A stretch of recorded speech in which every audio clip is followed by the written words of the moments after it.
Corona ಭೀತಿಯ ನಡುವೆಯೂ ಗಣೇಶ ಚತುರ್ಥಿ ಸರ್ಕಾರದ ಮಾರ್ಗಸೂಚಿಯಂತೆ ಸರಳವಾಗಿ ಸಂಭ್ರಮದಿಂದ ನಡೆದಿದ್ದು ಭಕ್ತರು ಸಂಕಷ್ಟಹರ ವಿನಾಯಕನ ಪೂಜೆಯಲ್ಲಿ ಪಾಲ್ಗೊಂಡರು. ಗಣೇಶ ಚತುರ್ಥಿ ಹಿನ್ನೆಲೆಯಲ್ಲಿ ಜಿಲ್ಲೆಯ ಪ್ರಸಿದ್ಧ ಆನೆಗುಡ್ಡೆ ಶ್ರೀ ವಿನಾಯಕ ದೇವಸ್ಥಾನದಲ್ಲಿ ಮುಂಜಾನೆಯಿಂದಲೇ ಭಕ್ತರ ದಂಡು ಕಂಡುಬಂದಿತ್ತು. ಬೆಳಗ್ಗೆಯಿಂದಲೇ ದೇವಸ್ಥಾನಕ್ಕೆ ಆಗಮಿಸಿದ ಭಕ್ತರಿಗೆ ದೇವಾಲಯದ ಒಳಗೆ ಗಣಪನ ದರ್ಶನಕ್ಕೆ ಮಾತ್ರ ಅವಕಾಶ ಕಲ್ಪಿಸಲಾಗಿತ್ತು.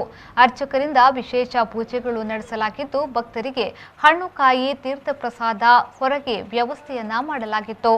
ಕಳೆದ ವರ್ಷ ಗಣೇಶ ಚತುರ್ಥಿಗೆ ಅನ್ನ ಪ್ರಸಾದ ವ್ಯವಸ್ಥೆ ಇರಲಿಲ್ಲ.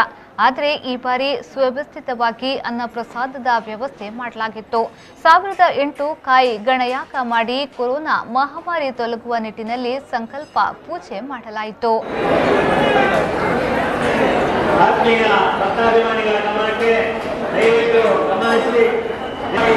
ಇನ್ನು ಕೊರೋನಾ ಆತಂಕದ ನಡುವೆಯೇ ಮಾಸ್ಕ್ ಧರಿಸಿ ಬಂದ ಭಕ್ತಗಣವು ಆನೆಗುಡ್ಡೆ ದೇವರ ದರ್ಶನವನ್ನ ಪಡೆದರು.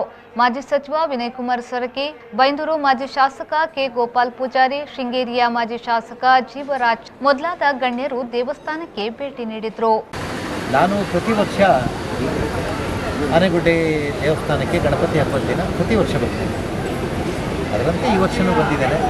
ದೇವರ ದರ್ಶನ ಮಾಡಿ ಎಲ್ಲ ವಿಘ್ನಗಳನ್ನು ಬಗೆಹರಿಲಿ, ರಾಜ್ಯಕ್ಕೆ ಒಳ್ಳೆಯದಾಗಲಿ, ಕೊರೋನಾ ಬಗೆಹರಿಲಿ ಅನ್ನುವಂಥದ್ದನ್ನು ಕೇಳ್ತಾ ನಮ್ಮೆಲ್ಲರಿಗೂ ಒಳ್ಳೆಯದಾಗಲಿ ಅನ್ನುವಂಥದ್ದನ್ನು ಭಕ್ತಿಪೂರ್ವಕವಾಗಿ ಕೇಳಿ ನನಗೆ ದರ್ಶನ ಮಾಡಿ ಮಂದರ್ತಿಗೆ ಹೋಗಿ.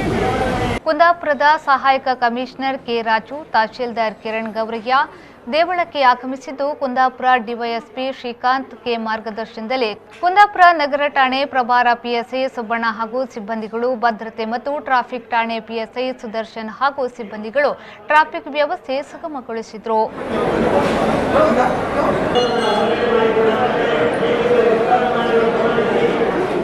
ಶ್ರೀಕಾಂತ್ ಹೆಮ್ಮಾಡಿ, ವಿ4 ನ್ಯೂಸ್, ಕುಂದಾಪುರ.